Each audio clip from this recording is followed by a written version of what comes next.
নমস্কার বন্ধুরা, আমি সোমা। যোগা পর্বে আপনাদের সকলকে স্বাগত। আমাদের শরীরকে সুস্থ রাখতে হলে প্রতিদিন কিছুক্ষণ ব্যায়াম করা উচিত। বয়স্ক মানুষদের জন্য সহজেই সবাই করতে পারবে এরকম 10টি ব্যায়াম আজকে আপনাদের করে দেখাবো। চলুন তাহলে ব্যায়ামগুলো শুরু করে দেই। আমার 1 নম্বর ব্যায়াম, সোজা হয়ে দাঁড়িয়ে দুটো হাত কোমরে রাখুন। তারপর হাঁটু ভেঙে একটা করে পা উপরে তুলুন। প্রথমেই এতটা পা তুলতে না পারলে যতটুকু পারবেন ততটুকু করবেন। আমি এখানে 15 বার করে দেখিয়েছি, আপনারা 30 বার করবেন। শুরু করছি আমার 2 নম্বর ব্যায়াম। সোজা হয়ে কোমরে হাত দিয়ে দাঁড়িয়ে একটা করে পা দোলান।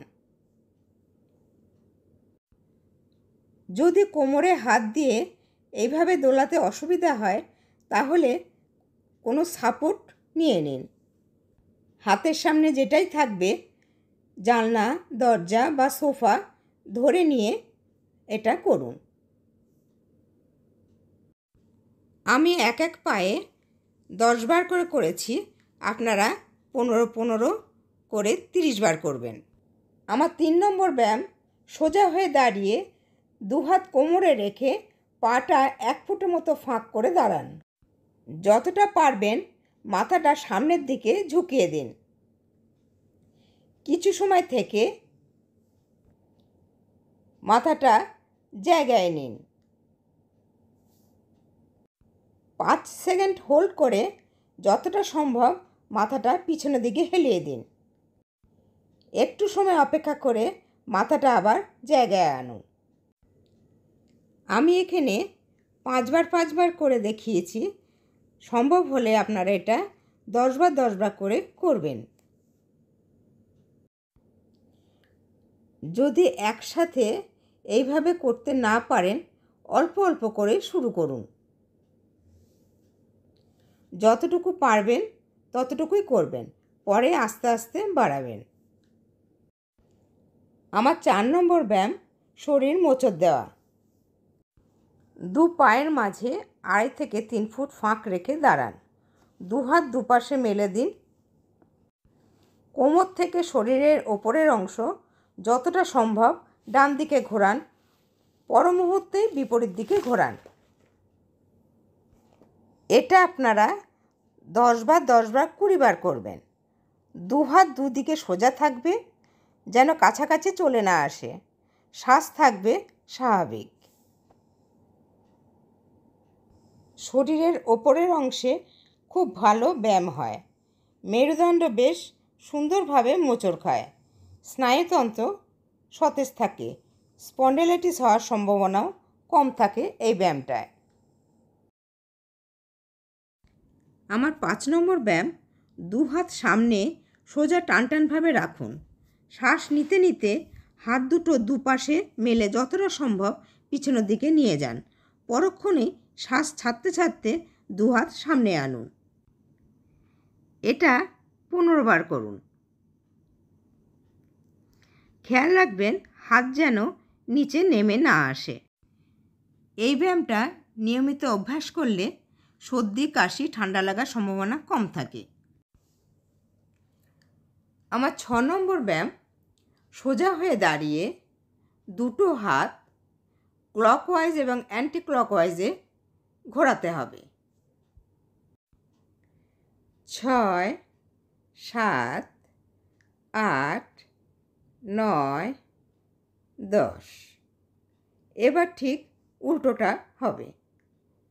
1, 2, 3, 4, 5, 6, 7, 8, 9, 10। আপনারাও এটা 10 বার করে করবেন। আমার 7 নম্বর ব্যায়াম, ঘাড় ঘোরানো। দুহাত কোমরে রেখে সোজা হয়ে দাঁড়ান। এবার মাথা যতটা সম্ভব ডান দিকে ঘোরান। একটু সময় থেকে মাথা জায়গায় আনুন। একই রকমভাবে মাথা বাঁদিকে ঘোরান, একটু সময় থেকে মাথা আবার জায়গায় আনুন। এটা 10 করে 20 বার করবেন। শ্বাস থাকবে স্বাভাবিক।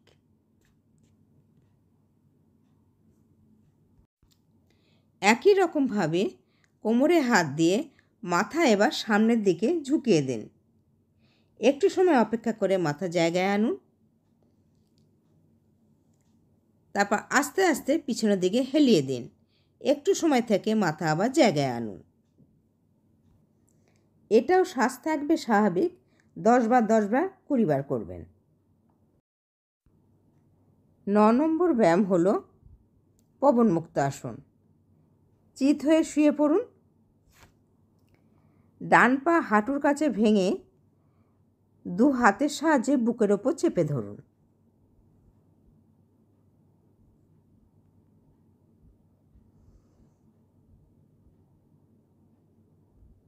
একটু সময় থেকে পাটা আস্তে করে মেলে দিন। একইভাবে বাঁ পা বুকের ওপর চেপে ধরুন।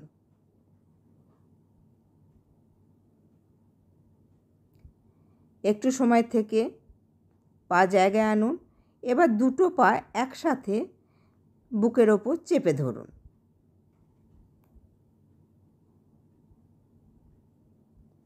একটু সময় অপেক্ষা করে দুটো পা জায়গায় আনুন। প্রথমে ডান পা, তারপর বাঁ পা, তারপর 2 পা। এই নিয়ে হলো একটা সেট। এইভাবে 4 থেকে 5টা সেট অভ্যাস করবেন। বিশেষ করে এই আসনটি সকালবেলা অভ্যাস করলে খুব উপকার পাবেন। এই ব্যায়াম আমাশা, কোলাইটিস, কোষ্ঠকাঠিন্য প্রভৃতি রোগ সারাতে সাহায্য করে। এই আসনটি পায়ের ও হাঁটুর ভালো ব্যায়াম হয়। তবে উচ্চ রক্তচাপের রোগীদের এই আসনটা করা উচিত নয়। আর বাদবাকি সবাই এই আসনটি করবেন। আমার 10 নম্বর ব্যায়াম, চেয়ারে এইভাবে বসে নেবেন। তারপর একটা করে পা হাঁটু টান করে এইভাবে তুলবেন। 10 সেকেন্ড হোল্ড করে নামিয়ে নেবেন। এইভাবে এক একটা পা 20 বার করে করবেন। ভিডিওটা ভালো লাগলে লাইক এবং শেয়ার করবেন।